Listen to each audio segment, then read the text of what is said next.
Hello everyone, welcome to my YouTube channel MK plus point. इसके पहले का जो वीडियो लेक्चर था विद्यार्थी, उसमें मैं आपको बताया था यूक्लिड्स डिवीजन लेमा। इस पे जो कॉन्सेप्ट था, सारा कॉन्सेप्ट मैंने आपको एग्जांपल के साथ, क्वेश्चन के साथ आपको ब्रीफली में डिस्कस करके आपको बताया था।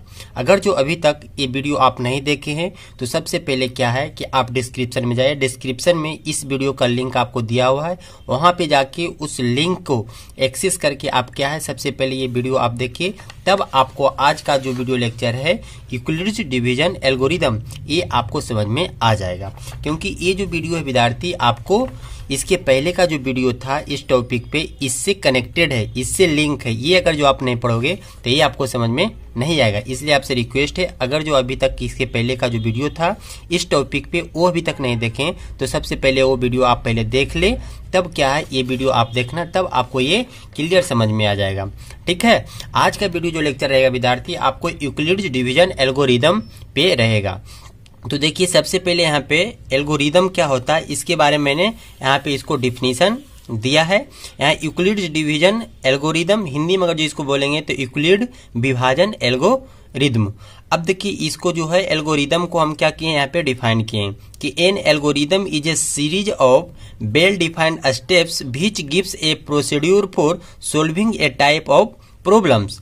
अब देखिए, एल्गोरिदम क्या होता है इसके बारे में आपको इंग्लिश में यहाँ लिखा हूं, इसको हिंदी में मैं समझाता हूं कि किसी भी प्रॉब्लम को सोल्व करने के लिए जो स्टेप आपको होता है, वेल डिफाइंड स्टेप, उस स्टेप्स को क्या बोला जाता है, एल्गोरिदम। एग्जाम्पल में मैं आपको समझाया था, जैसे आपको एटीएम से क्या है पैसा निकालना है, तो एटीएम में जाकर आप क्या करोगे, एटीएम कार्ड को इन करोगे, इंटर करोगे, वहां पर क्या है बहुत सारा स्टेप होगा, उस स्टेप के बाद क्या है आप पैसा को ले पाओगे। ऐसा नहीं ना कि जाए डायरेक्ट गए और एटीएम डायरेक्ट आपको इंटर किए एटीएम मशीन में तो क्या आपका पैसा डायरेक्ट निकल जाएगा, नहीं ना, वहां कुछ स्टेप से आपको गुजरना पड़ता है, तब जाके आपका पैसा निकलता है। तो वही जो स्टेप आपका हुआ ना, उस स्टेप को बोला जाता है एल्गोरिदम। उसी प्रकार से यहाँ पर मैंने इसको डिफाइन किया है। ठीक है, तो देखिए विद्यार्थी, ये जो आपका एल्गोरिदम होता है, इस एल्गोरिदम के हेल्प से मैं मैथ में इसको कैसे हम इसको यूज कर पाएंगे, इसको क्या है आपको एक एग्जांपल के साथ मैं बताऊंगा इस वीडियो में। शुरू से लेकर लास्ट तक का वीडियो को देखें, तब आपको क्या है यूक्लिड्स डिवीजन एल्गोरिदम अच्छे से समझ में आ जाएगा। अब देखिए, इसके बाद क्या मैंने लिखा कि if we want to find the HCF of two positive integers we use the Euclid's division algorithm. अगर जो आपको दो पॉजिटिव इंटीजर्स का क्या निकालना है, एचसीएफ निकालना है, तो वहां पे क्या है आपको यूक्लिड्स डिवीजन एल्गोरिदम को फॉलो करना पड़ेगा, तब जाके आप क्या है कि वो दोनों जो आपका पॉजिटिव इंटीजर्स रहेगा, दोनों का एचसीएफ आप निकाल पाएंगे। अब देखिए, यहाँ पर जो एल्गोरिदम है इसमें क्या बताया कि स्टेप है to solve any type of problem. तो देखिए, आपको एचसीएफ निकालना है तो यहाँ एल्गोरिदम को यूज करेंगे। तो यहाँ पर कौन कौन सा स्टेप है उसके बारे में मैंने यहाँ लिखा हूँ। देखिए, फर्स्ट स्टेप में क्या है, सबसे पहले यहाँ लिखा हूं कि let numbers C and D, यानी जो दो आपका नंबर है पॉजिटिव इंटीजर से, मान लिया सी एंड डी है, जिसमें सी क्या है आपका ग्रेटर देन डी, यानी कि सी बड़ा है और डी छोटा है। जैसे एग्जांपल में मैंने 5 और 9 लिया, तो ये आपका क्या है 9 जो ग्रेटर देन 5 है, तो इसको मान लिया सी और इसको मान लिया डी। अब देखिए, ये दोनों नंबर का मैंने क्या यूज किया है, इसका हमको मान के चलो ये एचसीएफ निकालना है। सी और डी मैंने एग्जांपल ले लिया, ठीक है ना, ये जनरल है। अब देखिए, ये दोनों का एचसीएफ निकालना है, तो उसके लिए कौन कौन सा स्टेप होगा उसको आप फॉलो कीजिए, तब आपको क्या है एचसीएफ निकल जाएगा। और ये जो स्टेप आपको है, ये स्टेप क्यों आप फॉलो कर रहे हैं, आपको एचसीएफ निकालना है, यानी कि एक प्रॉब्लम है उसको सोल्व करना है, तो सोल्व करने के लिए जो स्टेप को फॉलो करेंगे उस स्टेप को क्या बोला जाता है, एल्गोरिदम। और एल्गोरिदम जो है किनके द्वारा दिया गया है, यूक्लिड जो आपका मैथमेटिशियन थे उनके द्वारा ये एल्गोरिदम दिया गया है, इसलिए इसका नाम रखा गया क्या, यूक्लिड्स डिवीजन एल्गोरिदम। अब देखिए, कौन कौन सा स्टेप होता है उसके बारे में यहाँ बताता हूँ। फर्स्ट स्टेप क्या है कि apply Euclid's division lemma. Euclid division lemma क्या है ये आपको पता चल गया होगा अगर जो आप इसके पहले का वीडियो लेक्चर देखेंगे तब। तो क्या लिखे हैं कि apply Euclid's division lemma to C and D. C और डी के लिए क्या लगाएंगे, ईडीएल, यानी कि यूक्लिड्स डिवीजन लेमा। कहीं पर ईडीएल हम बोलेंगे तो समझ आना कि यूक्लिड्स डिवीजन लेमा के बारे में मैंने बात किया। So we find whole number Q and R such that C बराबर डी क्यू प्लस आर। अगर जो सी और डी के लिए अगर जो हम यूक्लिड डिवीजन लेमा लगाएंगे तो वहां पर क्यू और आर को हम क्या करेंगे, इजी निकाल सकते हैं। अब देखिए विद्यार्थी, यहाँ पे जो मैंने लिखा हूं कि सी बराबर डी क्यू प्लस आर, क्या लिखा हूं, सी बराबर डी क्यू प्लस आर। आपको तो मैं बताया था ए बराबर बी क्यू प्लस आर। तो ये जो आपका स्टेटमेंट है, ये जो आपका फॉर्मूला, ये कब ये आप यूज करेंगे, जब ए और बी दो नंबर लेंगे तब ना। अब यहाँ पर क्या लिया मैंने, सी एंड डी लिया, ए की जगह पर सी और बी की जगह पर डी, इसलिए इसकी जगह पर क्या रखेंगे, सी। यहाँ बी है तो यहाँ डी रखेंगे, और तो यहाँ क्यू हो जाएगा और प्लस आर। तो इसलिए सी बराबर डी क्यू प्लस आर मैंने यहाँ लिखा। ये समझ गया आपने।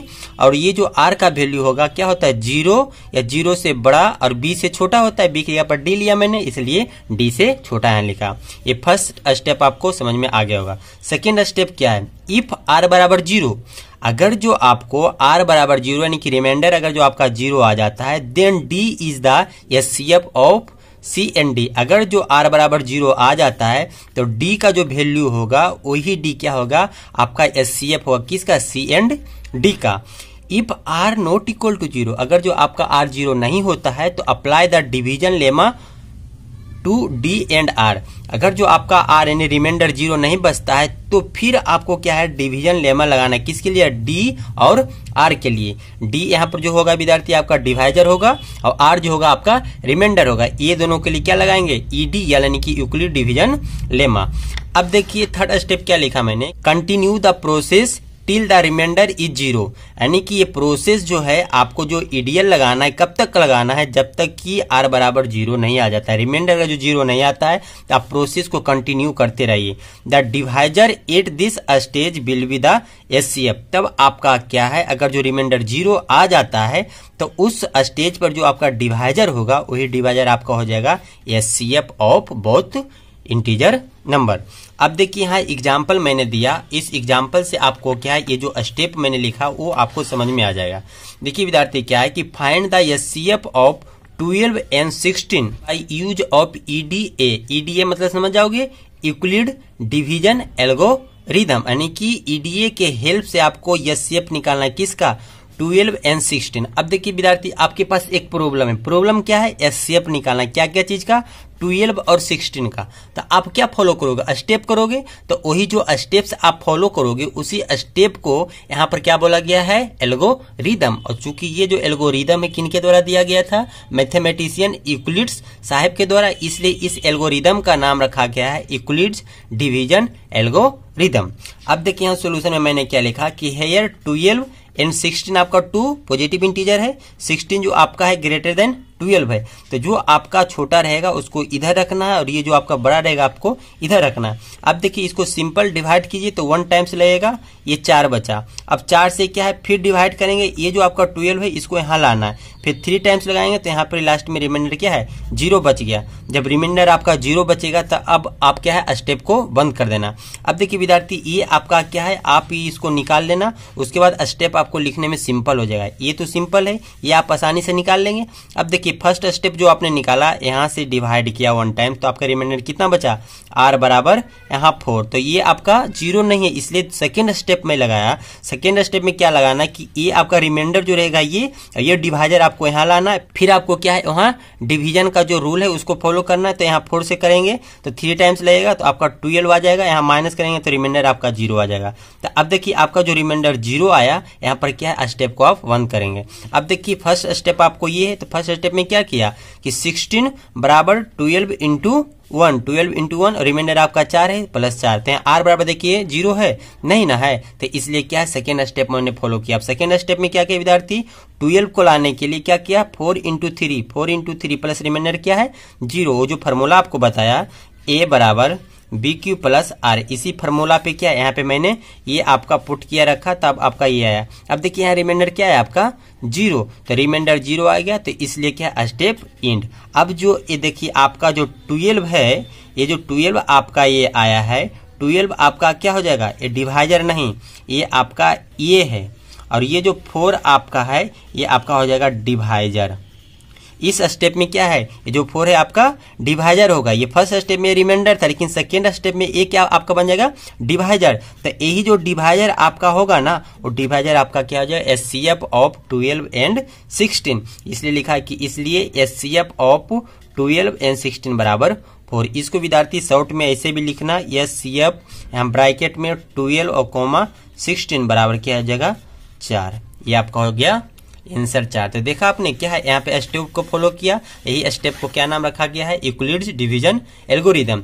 डिवीजन क्यों रखा गया मालूम है, यहाँ देखिए आप भाग के जैसा आपने यूज किया, जैसे भाग आप बनाते थे उसी प्रकार से है ना, यानी डिवीजन के जैसा है, इसलिए क्या है इस एल्गोरिदम के पहले डिवीजन रखा गया है नाम, और इस डिवीजन के पहले क्या रखा गया यूक्लिड्स, यानी कि आपका जो मैथमेटिशियन यूक्लिड्स साहब है उनके द्वारा एल्गोरिदम दिया गया था, इसलिए इसका नाम रखा गया यूक्लिड्स डिवीजन एल्गोरिदम। तो देखिए इसका क्या है डिफिनीशन और इसका क्या मीनिंग है, ये सारा चीज मैंने यहाँ लिखा हूँ और एक एग्जाम्पल के साथ आपको यहाँ मैं समझाया हूँ। इसके बाद देखिए विद्यार्थी आपको एक क्वेश्चन और लेते हैं, उस क्वेश्चन से आपको क्या है एकदम क्लियर आपको हो जाएगा कि ये डिवीजन एल्गोरिदम क्या होता है, ये आपको क्लियर हो जाएगा। देखिए एग्जाम्पल में मैंने क्या लिखा है कि यूज यूक्लिड्स एल्गोरिदम ALGORITHM, यहाँ यम लिख लेना ठीक ना। Use Euclid's algorithm to find the SCF of 196 and 38,220। ये आपका दो पॉजिटिव इंटीजर है, ये दोनों का क्या निकालना है SCF निकालना है। तो अब देखिए आपको SCF जब निकालना है तो यहाँ पर क्या आपको फॉलो करना पड़ेगा यूक्लिड्स डिवीजन एल्गोरिदम।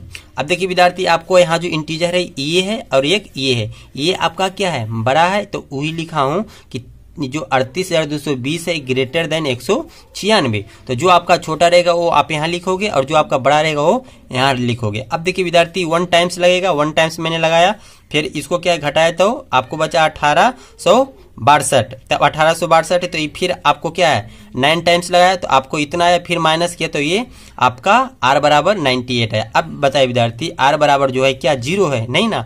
आपको जो है फर्स्ट स्टेप में जब आपने ये डिवीजन का रूल फॉलो किया तो यहाँ रिमाइंडर आपका 0 नहीं ना है, इसलिए आपको सेकेंड स्टेप में जाना पड़ेगा। सेकेंड स्टेप में क्या करना विद्यार्थी, जो आपका रिमाइंडर रहेगा ये आप डिवीजर बना लेना और ये जो आपका है डिवाइडेंड बना लेना, ठीक है ना। इसको यहाँ पर लिख दिए तो 2 टाइम्स क्या है लगाया तो मैंने यहाँ पर आपका रिमाइंडर आ गया आपका 0। अब जब आपका रिमाइंडर 0 आ जाता है तो वहाँ पे स्टेप को क्या कर देना है इंड कर देना है। अब इंड करके क्या है आप इसको अच्छे से लिख देना कि फर्स्ट स्टेप में आपका क्या आया है, सेकेंड स्टेप में क्या आया है, उसके बाद क्या है ये आपका प्रोसेस इंड हो जाए। जैसे यहाँ पर फर्स्ट स्टेप है तो यहाँ लिखोगे, जैसे यहाँ पे मैं लिखता हूँ ठीक ना, स्टेप 1 यहाँ स्टेप 2, 2 स्टेप में आपका क्वेश्चन क्या है खत्म हो गया ना, मतलब रिमाइंडर 0 आ गया ना। देखिए फर्स्ट स्टेप में क्या किया आपने, जो ये 38,220 था इसको जो है कैसे आया, ये आपको 196 है इंटू 19, 196 इंटू 19 और प्लस रिमाइंडर आपका कितना 98। तो यहाँ देखिए विद्यार्थी R बराबर आपका क्या आया 98, जो 0 नहीं है, इसलिए सेकेंड स्टेप में आप गए। सेकेंड स्टेप में क्या है आपको 196 था तो 196 यहाँ लिखिए, यहाँ A लिखा जाता है, फिर B Q होता है तो B कितना है 98 और इंटू Q कितना है आपका 2 अब प्लस रिमाइंडर कितना आपका है 0, तो यहाँ R बराबर 0। अब देखिए R बराबर 0 आ गया ना, R बराबर 0 आ गया तो स्टेप क्या करेंगे यहाँ पर इंड कर देंगे। स्टेप इंड करने के बाद क्या जो लास्ट में आपका ये डिवाइजर बना है इस डिवाइजर को ही क्या बोलेंगे आप बोलेंगे SCF। तो आपका SCF ऑफ कितना 196 कॉमा कितना था 38,220, इसका आंसर कितना हो जाएगा आपका डिवाइजर 98 है तो 98 आंसर हो जाएगा। यहाँ पर देखिए विद्यार्थी स्टेप 1 और स्टेप 2 जो मैं यहाँ बताया हूँ वही स्टेप को यहाँ अच्छे से लिख दिया हूँ कि स्टेप 1 में क्या है इतना बराबर इतना इंटू इतना और प्लस इतना, ये जो फार्मूला लगाया मैंने A बराबर BQ प्लस R, A आपका इतना था, B आपका इतना था, Q आपका इतना था, R इतना था आपका, तो वही चीज मैंने यहाँ पुट किया। यहाँ R बराबर 0 नहीं था इसलिए सेकेंड स्टेप में गए। सेकेंड स्टेप में देखिए R बराबर 0 आ गया, इसलिए इसको क्या है यहाँ पर आपको प्रोसेस को इंड करेंगे। हेंस रिक्वायर्ड SCF ऑफ इतना एंड इतना बराबर कितना 98 आंसर हो गया। ये देखिए विद्यार्थी A को यहाँ क्या बोलते हैं डिवाइडेंट बोलते हैं, B जो आपका ये डिवाइजर है, डिवाइजर करने का मतलब भाजक, ठीक ना, भाजक जो भाग करने वाला काम करता है उसे भाजक बोलते हैं। तो भाग यही ना लगाता है 98 से ना भाग लगाए हैं लास्ट में, तो ये जो आपका 98 है आपका भाजक, तो यही जो आपका डिवाइजर होगा ना इस स्टेज में, जिस स्टेज में R बराबर 0 रिमाइंडर 0 हो गया उस स्टेज में जो आपका डिवाइजर होगा वही आपका क्या हो जाएगा SCF हो जाएगा। इसलिए यहाँ पर क्या है B जो आपका भाजक था यही आपका आंसर कितना है 98। अब देखिए Q जो है, Q को क्या बोला मैंने क्वोशिएंट, R जो है इसको रिमाइंडर बोला जाता है, और इसी का जो रिलेशन होता है A बराबर BQ प्लस R, यही जो आपका है क्या चीज है यूक्लिड डिवीजन लेमा। तो देखिए विद्यार्थी, यहाँ आपको मैंने बताया क्या, यूक्लिड्स डिवीजन एल्गोरिदम, इसके बारे में आपको ब्रीफली में डिस्कस करके मैंने बताया। आपको शुरू में जो इसके पहले का जो वीडियो था और उसके जस्ट जो पहले वीडियो था उसमें मैंने आपको दोनों चीज बताया, एल्गोरिदम और ये लेमा, दोनों चीज मैंने ब्रीफली में डिस्कस करके बताया था। फिर भी आपको क्या है, हमें लगा कि नहीं, आपको क्या है सेपरेट से एक एक वीडियो दोनों टॉपिक पे बताता हूं, तब आपको क्या और क्लियर हो जाए। क्योंकि विद्यार्थी ये जो है आपका जो चैप्टर है एल्गोरिदम और ये लेमा, दोनों को अच्छे से समझना, क्योंकि इससे अगर जो क्वेश्चन आएगा तो आपको क्वेश्चन छूटना नहीं चाहिए। ये चैप्टर थोड़ा सा थ्योरेटिकल है, लिखने वाला है, इसलिए ज्यादा टेंशन नहीं लेना, ठीक है ना। आपको प्रत्येक चैप्टर में जितना भी टॉपिक रहे, वो न्यूमेरिकल रहे या थ्योरेटिकल रहे, टोटल टॉपिक पे आपको कंसेप्ट क्लियर करना है। क्लियर कंसेप्ट आपका रहेगा तब आपको एग्जाम में कहीं भी प्रॉब्लम नहीं रहेगा, और जब प्रॉब्लम नहीं रहेगा तो आप मैक्सिमम नंबर लाओगे। हम मैक्सिमम नंबर लाओगे तो हमें बहुत खुशी होगा कि मेरा पढ़ाया हुआ स्टूडेंट आज एक अच्छा नंबर से पास किया है, तो हमें भी बहुत ज़्यादा खुशी होगा। ठीक है विद्यार्थी, आज का वीडियो लेक्चर यहीं स्टॉप करते हैं, मिलते हैं नेक्स्ट वीडियो में। जब तक के लिए बाय। आपको कैसा वीडियो लगा है आप फीडबैक के रूप में मेरा जो यूट्यूब का कमेंट सेक्शन है उसमें कमेंट जरूर करना। अगर जो आपको कहीं लग रहा है कि यहाँ पे इम्प्रूवमेंट की ज़रूरत है तो आप वो इम्प्रूवमेंट जरूर बताना।